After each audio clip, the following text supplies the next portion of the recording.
മതി മോളെ, ഇനി രാവിലെ പഠിക്കാം. മോള് കിടന്നോ? ഞാൻ അമ്മയ്ക്കൊപ്പം കിടന്നോളാം. അച്ഛൻ വന്നിട്ട് അത്താഴം കൊടുക്കണ്ടേ മോളെ?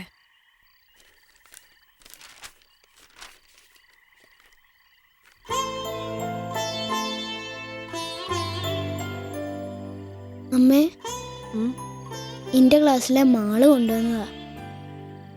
ആഴ്ച അവധിക്ക് ചെന്നപ്പോൾ അവളുടെ അമ്മൂമ്മ കൊടുത്താണത്രേ. മാനം കാണിക്കാതെ വെച്ചാ ഇത് പ്രസവിക്കുമെന്ന് അവള് പറഞ്ഞു. ശരിയാണോ അമ്മേ? എനിക്കറിയില്ല. നീ കിടന്നുറങ്ങാൻ നോക്ക്.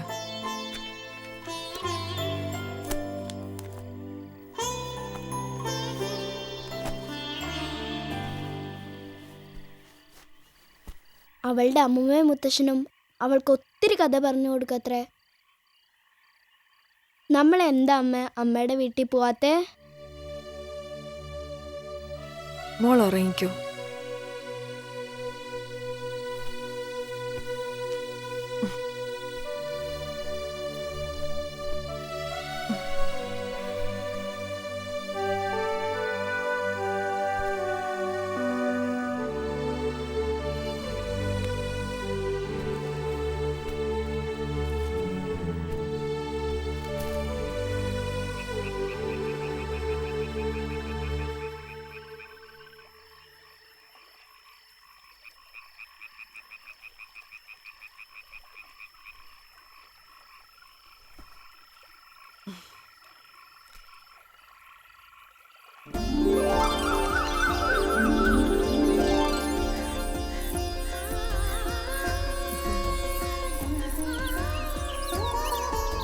അമ്മ ഇവിടെ വന്നിരിക്ക.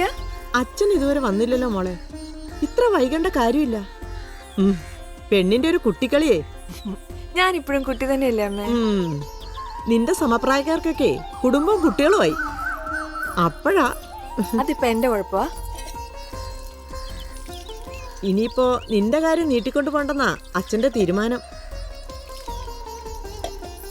പിന്നെ അമ്മയെ വിട്ട് ഞാൻ എവിടെയും പോന്നില്ല. കല്യാണത്തിന് മുമ്പേ എല്ലാ പെൺകുട്ടികളും ഇതൊക്കെ തന്നെയാ പറയാ. കഴിഞ്ഞാ പിന്നെ ഇങ്ങോട്ടൊന്ന് തിരിഞ്ഞു നോക്കാൻ പോലും തരവുണ്ടാവില്ല.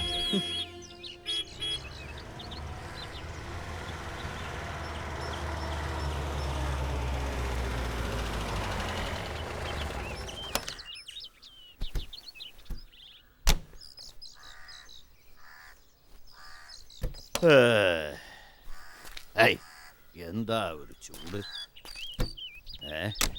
ആ എന്താ ഇത്ര വൈകിയത്? പറയാം, ധൃതി വയ്ക്കല്ലേ. കൃഷ്ണ,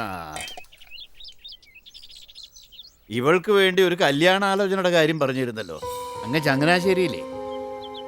ആ, ഒന്ന് അവിടം വരെ പോയതാ. അല്ലേടോ? നല്ല മിടുക്കം പയ്യൻ, മധുരാശിയിൽ നല്ല കമ്പനിയിൽ ഉദ്യോഗവും, ചുറ്റുപാടും തിരക്കേടില്ല. ആ, പറഞ്ഞു വരുമ്പോൾ നമ്മുടെ മേലയിടത്തെ മേനോൻ്റെ മകൻ്റെ ഭാര്യ വീട്ടുകാരുമായിട്ട് ഒരു അകന്ന ചർച്ചയുണ്ട്. അവർക്കൊക്കെ നന്നായിട്ട് അറിയുകയും ചെയ്യാം. അപ്പൊ ഇനി അങ്ങോട്ടും ഇങ്ങോട്ടും ഒന്നും കൂടുതൽ അന്വേഷിക്കാനില്ല. എന്തായാലും അടുത്ത ആഴ്ച അവരോട് ഇത്രടം വരെ ഒന്ന് വരാൻ പറഞ്ഞിട്ടുണ്ട്. ഈ പെണ്ണ് കാണൽ എന്നൊരു ചടങ്ങുണ്ടല്ലോ. എന്താ വരാ.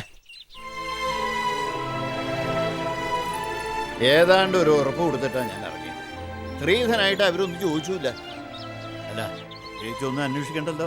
ഒരു 10-50 പവനോടും നമ്മളെ കഴിഞ്ഞിട്ടുണ്ട്. ഒരാത്തത്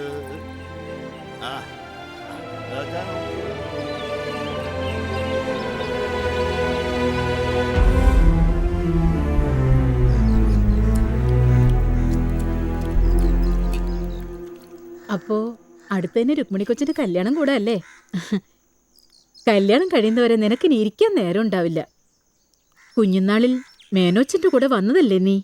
അപ്പോ എല്ലാം നോക്കി നടത്തേണ്ടത് നീയാ. വലിയ കാര്യം അന്വേഷിക്കാണ്ടൊന്ന് പോയേ. വെട്ടുപോത്തിനോടൊന്നും പറയാനും പാടില്ല, ചോദിക്കാനും പാടില്ല.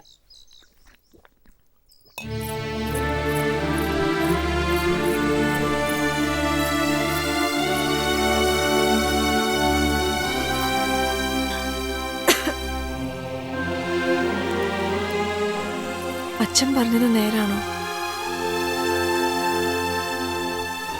പോണ കാര്യം എന്നോട് എന്താ പറയാഞ്ഞേ? നിനക്ക് ചെറുക്കനെ ഉറപ്പിക്കാൻ പോകണമെന്ന് ഞാൻ അറിഞ്ഞു. ഇനിയിപ്പോ എന്താ ചെയ്യാ? മോളെ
അച്ഛൻ വലിയ സന്തോഷത്തിലാ.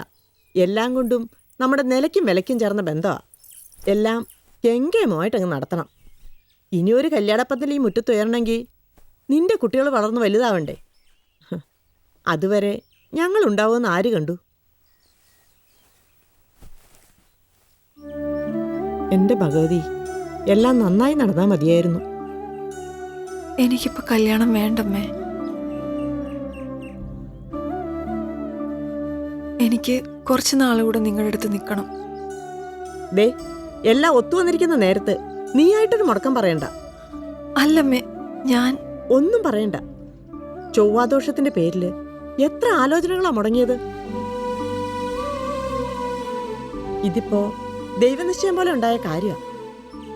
മോളായിട്ട് തടസ്സം നിൽക്കരുത്.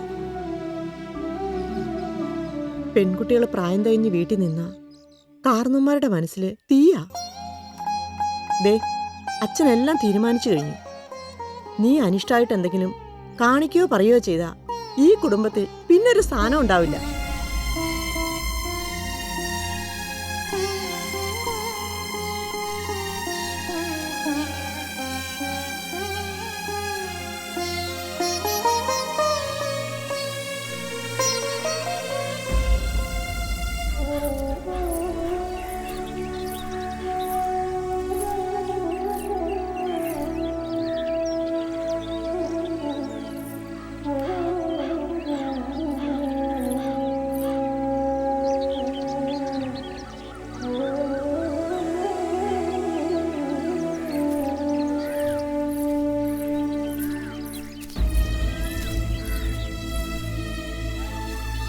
നീ എൻ്റെ കൂടെ വരണം.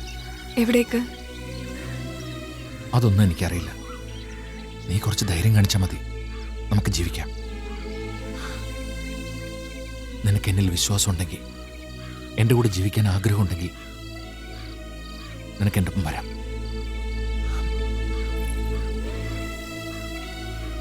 ഇല്ലെങ്കിൽ പറയും, ഞാൻ എൻ്റെ പാട് നോക്കിക്കോളാം. ഏയ്,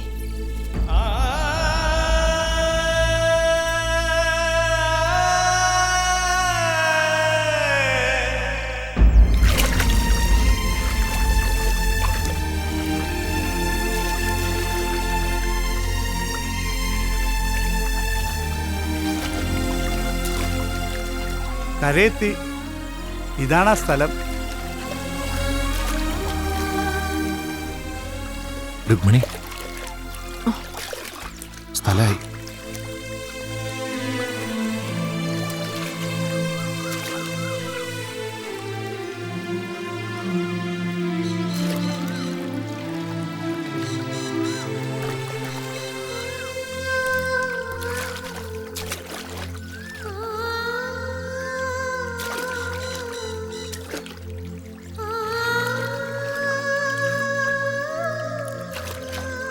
വേലയും കൂലി അന്വേഷിച്ചിറങ്ങിയാന്നല്ലേ പറഞ്ഞ്.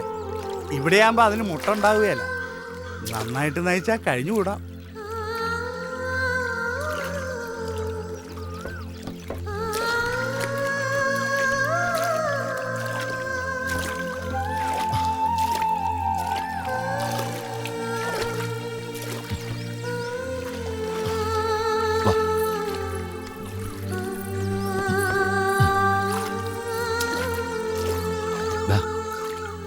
അല്ല ഇതൊന്നും വേണ്ടായിരുന്നു. ഇരിക്കട്ടെന്നേ, ഒരു ചായക്കാശ് അത്രേ ഉള്ളൂ. ആ, ഇവിടെ ധനപാലം മുതലാളി എന്ന് പറഞ്ഞൊരാളുണ്ട്. പലിശക്കാരനാണേലും ആള് സഹായിയാ. ഒന്ന് എന്ന് കണ്ടു, എന്തെങ്കിലും പണി ശരിപ്പെടുത്തി തരും. ഉം.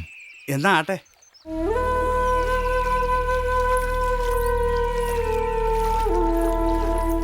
എന്നാ ചെയ്യാനാ, അലിവുള്ളൊരു മനസ്സായി പോയി നമ്മുടെ മുതലാളിയുടെ. സ്കൂളിൽ സ്ഥലം മാറി വന്ന മാഷി ചോദിച്ചു വെച്ചേക്കുമായിരുന്നു. ധനപാലം മുതലാളി പറഞ്ഞാ പിന്നെ ദേ ഉം. വാടകയുടെ കാര്യത്തിൽ കൃത്യമായിരിക്കണം. ഓ, അതൊന്നും മുടങ്ങില്ല. ഇഷ്ടമായോ? സൗകര്യങ്ങളൊക്കെ ഇത്തിരി കുറവാ. ആ, ഉള്ളതൊക്കെ മതി.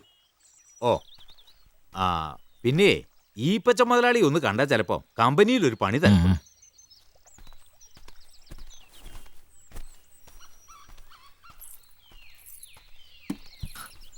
കുറച്ചുകൂടി സൗകര്യമുള്ള വീട് നോക്കാം. പിന്നെ ആവട്ടെ, എന്തേലും ഒരു ജോലി ആവുന്നവരെ ഒന്ന് പിടിച്ചു നിൽക്കണം. പിന്നെ വീട്ടിലേക്ക് എന്തെങ്കിലും വാങ്ങിക്കണ്ടേ?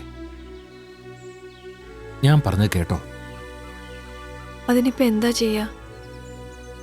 തൽക്കാലം നിന്റെ കയ്യിലുള്ള പണ്ടോ എന്തെങ്കിലും പണയം വെക്കാം. അതിനിപ്പോ ഞാൻ വേറൊന്നും എടുത്തിട്ടില്ല. എടുത്തിട്ടില്ലേ? പോരാനുള്ള വെപ്രാളത്തിൽ ഞാനതങ്ങ് മറന്നു.